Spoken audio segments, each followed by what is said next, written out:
For centuries, classrooms taught a tidy tale. Columbus in 1492 opened the Atlantic to Europe. Yet buried in older stories and in the ground itself is another beginning one carved by Nordic hands around 5 centuries earlier. This is a story of small ships, stubborn people, and brief footholds that vanished from common memory. It is quieter and darker, and it changes our view of exploration. Subscribe now if you want more deep history revealed. In the stony fjordlands of Norway and the wind-swept coasts of Iceland, a maritime culture emerged shaped by weather, scarcity, and boldness. Villages lived in a rhythm of repairing ships and reading the sea's moods. From these places came men and women whose lives were defined by voyages and the work of building vessels able to ride high Atlantic swells. Their daily skills became the tools of transoceanic possibility. The sagas preserved in medieval Iceland carry names and deeds that read like fragile flashlights into that age. Figures such as Eric the Red and his son Leif appear as stubborn actors in a harsh northern drama. These texts were composed centuries after events but retain consistent memories: voyages, place names, skirmishes, and seasonal habits. For a long time, scholars debated whether to trust them, and only later evidence would compel belief. Eric the Red's exile to Greenland became a founding moment for Norse Western ambition. Forced from Iceland for blood feud, he sailed west and found a land hardy enough to attempt settlement. Those initial Greenland settlers carved out turf farms and churchyards, and linked themselves in a fragile network across the North Atlantic. Their presence established a western foothold and set into motion ideas of looking even farther west. Bjarne Herjolfsson's unintended sighting-driven off-course and glimpsing unfamiliar coasts ignited curiosity in Norse circles. He returned with stories of forested shores beyond Greenland, and those tales lodged in the communal imagination. Leif Erikson purchased a ship to follow those rumors, not as a one-off dare, but as a measured attempt to see whether the reports were true. The sagas frame this as a venture blending eros for land and practical supply needs. The longship they sailed in was a marvel of its time, flexible, shallow-keeled, and built to be beached when necessary. Its overlapping planks and clinker technique allowed the hull to breathe with the sea rather than fight it. These ships offered mobility and repairability in a world where getting stuck could mean being cut off from all help. Their design underwrote possibilities the sagas then translated into names and brief stays. The first landfall, named Helluland in the sagas, likely corresponds to Baffin Island with its vast expanses of flat stone and inhospitable shore.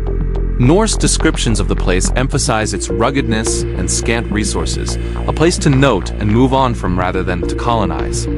It was a reconnaissance stop, a landscape noted for its stones, and the first marker that the Atlantic map was larger than previously recorded. Further south, the sagas described Markland, an area rich in timber where trees grew abundant enough to be useful for construction and ship repair. For Greenlanders, timber was a strategic resource that Greenland lacked, making Markland an obvious target for seasonal exploitation. The presence of wood would have been transformative. Longships and habitations depended on materials that Greenland did not readily supply. The sagas name a final milder region as Vinland, so called for vines or meadows. Interpretations vary, but the impression is consistent. Here were pastures, edible plants, and glimpses of a gentler climate. The Norse spent time gathering resources, testing soils, and imagining sustenance beyond the thin pastures of Greenland. For a people near the edge of survival, Vinland looked like a temporary sanctuary where different possibilities briefly opened. Leif and his men built small seasonal habitations and repair sites that allowed them to overwinter if needed and maintain ships before returning to Greenland. These structures were pragmatic, low-turf houses resisting wind and conserving heat. The archaeology later at Lanso Meadows would show similar buildings, indicating that Norse practices on the coast reflected a sensible approach to transatlantic logistics. Temporary, purposeful, salvageable. Interactions with indigenous peoples appear in saga retellings and in oral histories kept by Arctic communities. The Norse term skryling captures difference and often tension, and sagas recount trade episodes as well as violent confrontations. These accounts suggest indigenous groups were neither naive nor passive. They knew their lands well and responded to outsiders in a range of ways. The resulting relationships shaped whether Norse presences could be maintained. Thorvald and other Norse figures illustrate how quickly curiosity could turn deadly. A later expedition led by Thorvald met violent resistance and ended in his death. according to Saga narrative. Such episodes demonstrate the fragile balance of contact.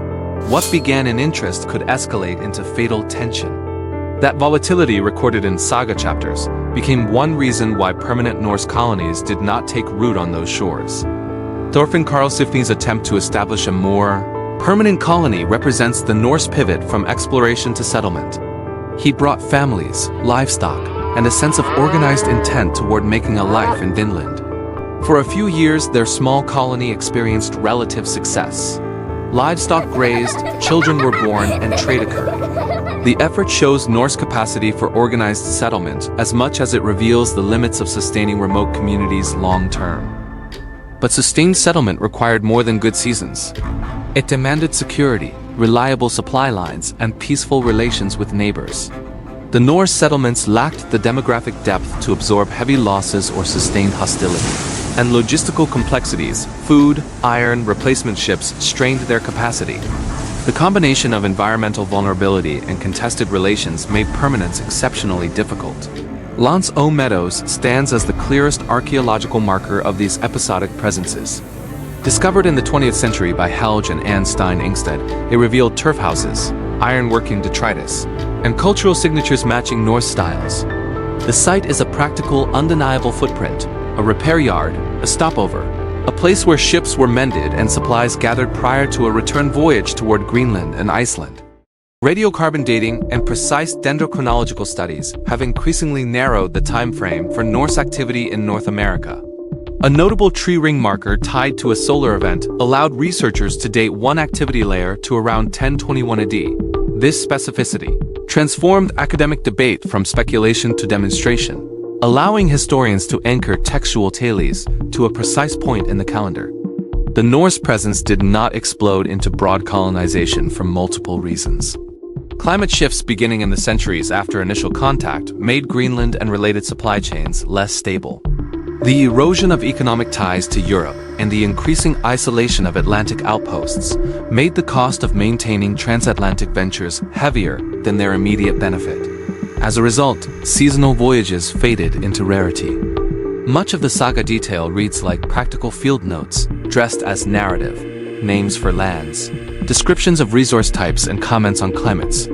The fact that Vinland includes choices referencing grapes or meadows suggests at least partial environmental accuracy rather than pure fantasy.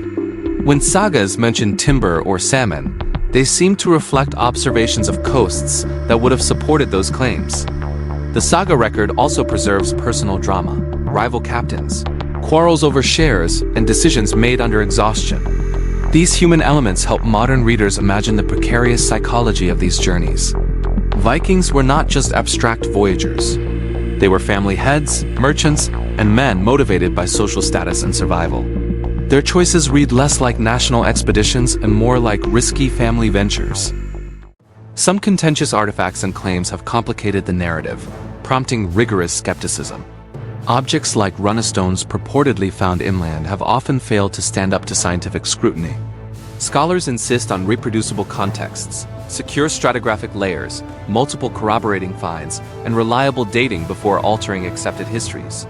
That caution has shielded the field from hasty conclusions and hoaxes.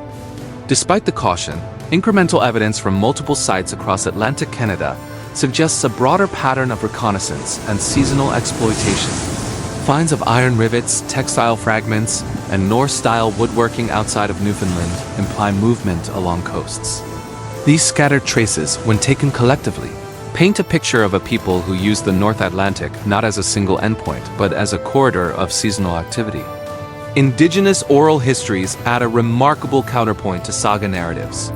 Stories passed among Inuit and First Nations communities sometimes mention pale visitors in boats and unusual objects left behind.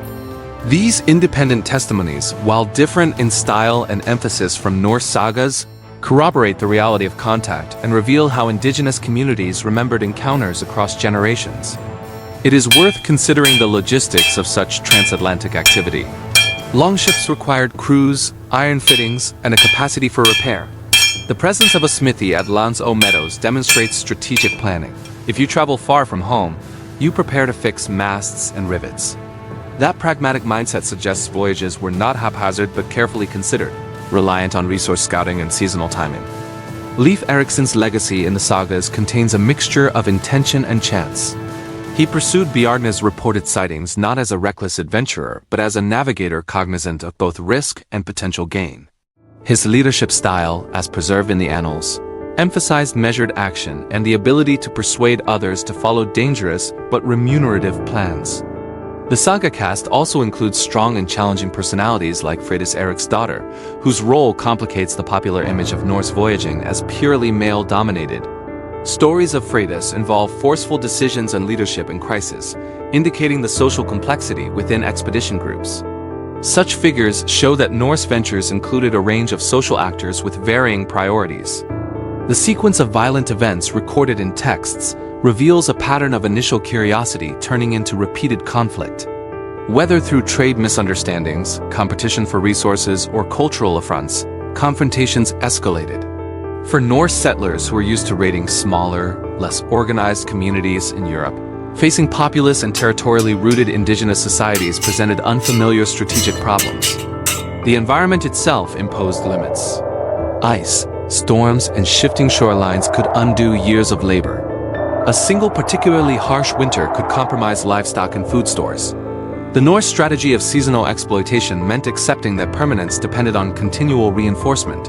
From Greenland and Iceland, a chain that would fray when economic or climatic conditions worsened. Thorfinn Karlsefni's experiment with settlement is instructive because it shows deliberate planning for community life. Livestock, women and children, tools, and an intent to farm and live. That they eventually abandoned the settlement speaks volumes about the difficulty of converting exploratory success into stable, colonial reality in a region shaped by unfamiliar environmental rhythms and determined neighbors. The eventual fading of Norse presence in the Atlantic world was not immediate or dramatic. It was a fate of attrition. With Greenland's decline, fewer resources and less impetus existed to sustain risky voyages. Over generations, the memory of Vinland dimmed in Europe as political priorities shifted and new maritime routes offered alternative opportunities and challenges. The medieval European record rarely extols Norse achievements in the West, partly because scribes and chroniclers focused on narratives that reinforced political and religious aims. A failed or withdrawn colony of pagan origin made for an awkward addition to the proud. Chronicles of Christian monarchs who preferred triumphal stories that supported empire building rather than episodic, unsuccessful outposts. Archaeological practice in the 20th and 21st centuries has worked to assemble the mosaic slowly, piece by piece. Excavations that carefully document contexts, multidisciplinary labs that test for minute pollen traces, and patient dendrochronology have added resolution. The field requires humility. New claims must be checked against multiple lines of evidence to avoid hasty rewriting of long-held assumptions. The public fascination with Vikings often flirts with mythic images, horned helmets, and endless raids. Yet the historical record presents a far more nuanced people: traders, settlers, sailors, and occasional raiders whose mobility shaped Atlantic networks. Their skill set allowed them to bridge climates and cultures, even if the full weight of permanent colonization eluded them in the West. One especially revealing detail is the way place names functioned as memory tools. When Norse crews named a beach or cape, they fixed an observation into collective knowledge. Those toponyms functioned as navigational bookmarks for later voyages, indicating resources or hazards. Naming was a form of cultural presence, a way of making a remote landscape suddenly legible to a community. The Norse view of contact was pragmatic. They sought commodities, timber, skins, perhaps arable patches that would relieve pressure at home. Their voyages were economic as much as they were exploratory. Unlike later colonizers who aimed at territorial control, Norse objectives were narrower: resource grabs and seasonal margins that could stabilize precarious island economies. The human stories preserved in the sagas remind modern readers that exploration entails more than routes and dates. It involves decisions made under exhaustion, negotiations at dawn, and meals eaten by lantern light while men argued over whether to stay or to go. Those domestic details make the saga world vivid, turning abstract historical actors into real people facing choices we can still understand. Technological experiments using reconstructed longships and period techniques have shown how feasible transatlantic voyages were. Modern sailors and replicas have crossed the ocean relying on traditional navigation cues: sun, stars, birds, and current observations, demonstrating that the Norse toolkit was sufficiently robust to allow repeatable crossings under the right conditions. Even when the Norse departed, they left impressions in multiple streams: oral histories among indigenous peoples, residual archaeological traces, and saga memory. None of these streams alone tells the full story, but together they create a converging set of testimonies that historians now take seriously. The interdisciplinary approach shows how different evidence types can interlock. The moral and political implications of acknowledging early Norse presence matter today. Recognizing multiple points of initial contact complicates national narratives about discovery and colonization. It urges modern audiences to think relationally about history, about how different people encountered each other, exchanged goods and ideas, and sometimes clashed rather than to privilege a single origin story. The Norse experience in North America also reframes questions about cultural resilience. Their settlements depended on complex social and economic ties that could not be easily replicated in new places. When those ties weakened, survival became tenuous. The narrative underlines how human communities cannot be transplanted without deep logistical and social supports. Yet the Norse voyages are not merely an academic curiosity. They tell a human story about adaptability, error, and the limits of ambition. The people involved were not legendary caricatures, but real actors making decisions in the face of hunger, weather, and the unknown. Their attempts to adapt, sometimes successful and sometimes failing, are part of a shared human history of exploring marginal frontiers. For modern researchers, the promise lies in what remains undiscovered. Coastal erosion and climate change make search efforts urgent. Sites once protected by permafrost or peat are now exposed. At the same time, careful, respectful archaeology in partnership with Indigenous communities can recover stories without repeating old patterns of appropriation. The Saga fragments and the Landso Meadows material together produce a quieter kind of triumph. Proof that an early European transatlantic presence existed, but that it operated under very different assumptions and consequences than later colonial efforts. That difference matters because it reshapes the narrative from simple discovery to a story of fleeting contact and practical experimentation. Teachers and museums increasingly incorporate these complexities into public history, emphasizing what contact looked like on the shore rather than reducing it to a single founding act. This richer storytelling helps audiences appreciate how exploration can be episodic, contested, and fragile, rather than the simple march of inevitable empire people sometimes imagine. The Norse departures from Vinland were not tragic failures but adaptive responses. Faced with threats and supply strains, retreating to Greenland and Iceland was a rational decision. Such choices reflect a capacity for prudence as much as for bravery. Understanding retreat as strategy, and not only defeat, changes the moral tone of the Norse story. The fact that Norse voyages are now validated by science should not eclipse indigenous agency and memory. Contact history must respect those who lived on these shores long before any European crossed the ocean. Their stories, resistances, and adaptations are central to the full narrative and deserve equal emphasis in telling this chapter of human history. Looking at the Norse voyages in a global perspective places them alongside other remarkable seafaring achievements: Polynesian navigators crossing the Pacific, and later medieval Mediterranean trade networks. The Norse contribution is thus part of a wider human pattern of long-distance travel and maritime knowledge that predates modern, state-sponsored exploration. In popular imagination, the Vikings are often reduced to violent raiders, but their Atlantic ventures show a more varied set of motives that include trade, settlement, and survival. These voyages complicate stereotypes and remind us that people in the past had many reasons to move, sometimes pragmatic and sometimes aspirational. The Saga of Vinland thus ends with ambiguous legacy, a proof of capability without a durable empire. It suggests that being first does not equal lasting presence. The Norse arrival was a transient chapter that nonetheless shifted the edges of human mobility and knowledge about the Atlantic world. As archaeologists, historians, and indigenous scholars continue to study the evidence, the narrative will refine further. New finds may extend known routes or clarify trade patterns. Each discovery will be weighed carefully, tested methodically, and integrated into a story that is already richer than the tidy textbook version many of us were taught. When the fog lifts from this story, What remains is not triumphalism, but complexity, a people skilled in shipbuilding and seamanship, who reached new coasts, traded and fought, and then withdrew under practical pressure. Their voyages are an early chapter in the Atlantic's long story of contact.